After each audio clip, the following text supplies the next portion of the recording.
Hi everybody! So this video I'm going to be talking about pinholing, and there's been a couple of different ways that I've seen pinholing occurring in my pottery. The whole idea behind this video and trying to solve the pinhole problem is that I actually posted on my Instagram how I'd had a kiln load turn out with a lot of things wrong with the pieces, and a large majority of the pieces were covered in pinholes. And so I actually did get a lot of questions. I got a lot of comments from potters being like, thank you for letting us know you make mistakes too. Thank you for showing people that this is hard regardless of what stage you're at. Anyways, I did actually get a lot of questions in addition to the comments about how I go about fixing pinholes or even preventing them from even happening, because I don't usually get pinholes very often. And so in this video I figured I would talk about how I prevent getting pinholes, how I, what I think kind of causes them, or how I prevent them from happening when it's the clay and when it's the glazes. In my experience, it isn't always the clay that's causing the pinholes. And then I'm also going to kind of talk about how I go about fixing pinholes once I find them and things like that. So first I want to talk about the pinholes and stuff you get from your clay. So a lot of times if you have a clay that has a lot of impurities in it, it can cause issues with your glaze if it's not fired to the proper temperature. So usually what happens is, the clay hasn't fired out all those impurities during the Bisque Fire, so you'll see them in your glaze and kind of cause the little pinholing problems. It can also cause other problems too, but for this particular video we're just talking about pinholes. So the ways that I've figured out how to minimize the clay causing the issue, usually when I bisque to an 04 cone, and I do that with my B-Mix, and I actually do a slow fire, slow cool, kind of letting it burn out everything it could possibly burn out in that time period. I really don't recommend doing a fast fire on bisqueware, or pieces you're turning into bisqueware, I guess I should say, because one, you're probably not going to get all those impurities out that you need to get out, and then two, it can cause a lot of other issues too. That's usually what I do. I did have a clay, however, and I will show you pictures. It's a very beautiful chocolatey browned clay that kind of fires to a black, and this clay has a lot of impurities. And so one of the things that I did for that, of course, was bisquing it to a higher temperature. You kind of have to be careful not to go too high, because then your glaze won't adhere right. Some other things to think about too is if you feel like you're bisquing to the right temperature, you feel like everything's getting out of the clay. Some other things you can look into doing is to, when you're glazing your pottery, make sure that it's completely dry before you put it in your kiln. That also is just a good rule of thumb to do, so you're less likely to have explosions and stuff as well, because even after you've bisqued the pottery you can still have explosions. I'm personally of the group of potters who believes there's more moisture in your clay that causes the explosions than necessarily air. So I do recommend that you do that. Or sometimes if it's like really rushed and you're just trying to get the pieces done because you've got deadlines to meet, I will either use my oven or my kiln and just kind of do a preheat, candling on the pieces, the glazed pieces, so that they have enough time to dry out before they actually fired to the glaze temperature. And generally I fire to a cone 5, cone 6. Or if you need to reglaze, like your glaze didn't adhere right or something and you have to wash it off, make sure to dry them out before you put the glaze on.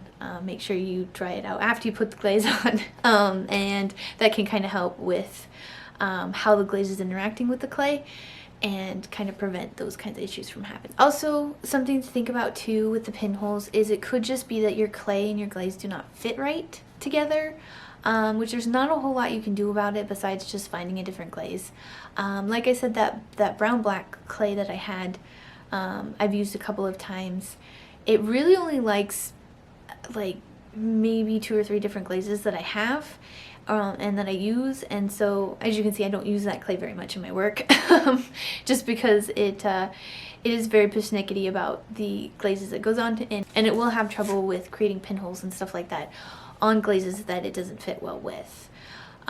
So really it's kind of funny, but there's like one glaze in particular that black clay does like, which is Blue Rutile from Amico. I don't know, I haven't tried any other Blue Rutiles from other companies, but I know the Blue Rutile from the Amicos works really well with it. But at the same time, Blue Rutile is really hard to get a hold of and stuff like that. So sometimes you kind of just have to admit defeat or admit that you just don't have the resources to make the clay work. Now moving into issues that you can get with just the glazes themselves. This happened on just my regular B mix. Tons of different glazes work on this clay. I have a firing schedule I know. 99% of my other glazed pieces will turn out without pinholes. I don't really struggle with pinholes with my firing schedules and stuff. And so I do know for sure that this is just how the glazes are interacting with each other while they're being fired. It's just this particular glaze combo. And yeah, it will cause pinholes. And usually I only get 1 or 2 of them. During a firing, there'll be like a piece that has 1 or 2 of them on it. But one particular glaze fire, this last one that I had with this particular glaze combo, it actually caused the pinholes to have a ton. Like I had a ton of pinholes on it. And so yeah, so I kind of did some problem solving with this.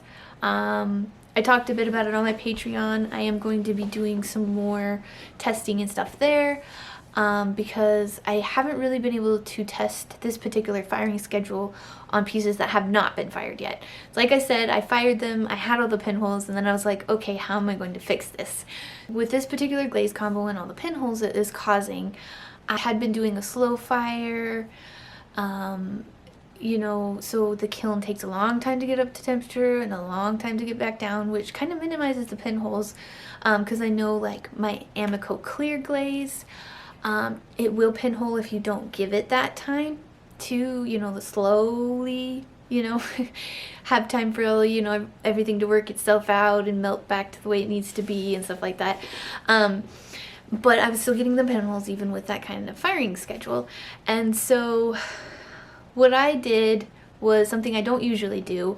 I did try an actual hold just on that glaze combo in particular. I generally don't do holds because I do a lot of sgraffito and clear glazing and stuff like that, and I find that the clear doesn't like holds as much, at least in my experience in my kiln and the atmosphere I'm in and being in the north. It just doesn't play well with holds. So I actually generally do no holds on my slow firing glaze fires. But this particular one, I was like, okay, let's experiment. What I'm doing is not working. I'm getting tons of pinholes. So what I did was I reglazed the pinholes. So this is kind of going to be some of the things you can do once you have pinholes too, to fix them. Anyway, so what I did was I reglazed it. Basically that just means that I filled all those pinholes with the glazes that I used. So there was a base coat of Blue Rutile, and then I had a overcoat of another glaze that I put on top of it. And so what I did was I just went and put that overcoat glaze, the one that went on top, I put that into the pinholes and kind of just gooped them up real good, made sure that there was enough glaze surrounding the pinholes that it actually got inside the pinhole. And I went and I put them in the kiln. I made sure, of course, that they were dry, that they had enough time to dry, which happens a lot faster after you've already glazed the pieces. But I did want to say that you can refire your pieces. I try to keep it just to one. If the pinholes or the issues that I have, the glaze issues or the clay issues don't resolve after one extra firing, I don't really like to do more than that because it can break your pottery. But I do sometimes, if I have the pinholes and stuff, we'll do one additional firing to try to fix the pinhole problem or the glaze defects or whatever that I'm struggling with. In this particular case with doing the pinholes, I just filled them full of that overcoat glaze, let them dry, and then I did another firing. So for this firing though, I decided to kind of be a little brave. I mean, the pieces were kind of ruined with the pinholes on them anyways, so I figured, well, if it doesn't work, it's not like I've lost any pieces, more so than I already had, right? And it might fix some of the pieces, right? So I put them in. I did, you know, the slow fire I normally do. However, I did a 10-minute hold. And so then I was like kind of nervous about going, and this combo kind of made, I was really hesitant to do a hold on this combo too because it does run. Blue teal is very runny if you put too many layers on, especially with, you know, the overcoat glaze I put on top of it. And so I was very, very worried about it running onto my kiln shelf. So they actually were all put on like stilts and stuff because I just wanted to make sure if I was putting it on hold, because the theory behind putting your pieces on a hold at the top of the temperature is it gives a chance for the glaze to move and do what it needs to and melt properly. And so the idea is if you do have pinholes, then it'll kind of help them heal over, and by the time the firing is done, hopefully, best case scenario, you don't have the pinholes. So I went and did that and opened the kiln the next, it was about a day and a half after, and I found that it had fixed the problem. I did not have any pinholes. None of the pieces had pinholes. The glazes moved a little bit more than they do, so it doesn't look exactly like that glaze combo normally does, but sometimes when I do have to refire, that glaze combo kind of does weird things after it's been refired. So they did actually end up healing over. I didn't have any pinholes on any of the pieces that I refired, and so I was super excited. I actually didn't have any running on my pieces either, which was super awesome because I was expecting that to happen. So yeah, so I did fix the problem. So now from here, I'm going to try, and I'll probably only do glaze fires with that particular glaze combo by itself. I do have a smaller kiln, so it's not a big issue to do that.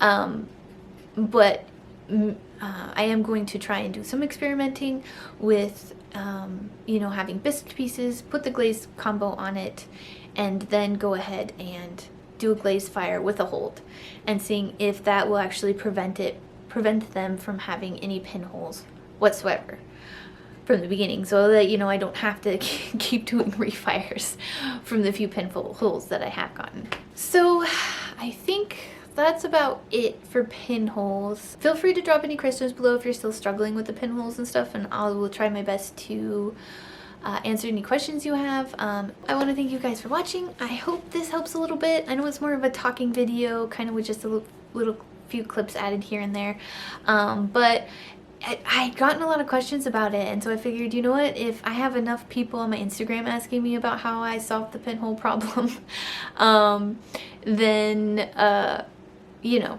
then I might as well make a YouTube video about it. So yeah, and I'll see you guys in the next video. Bye.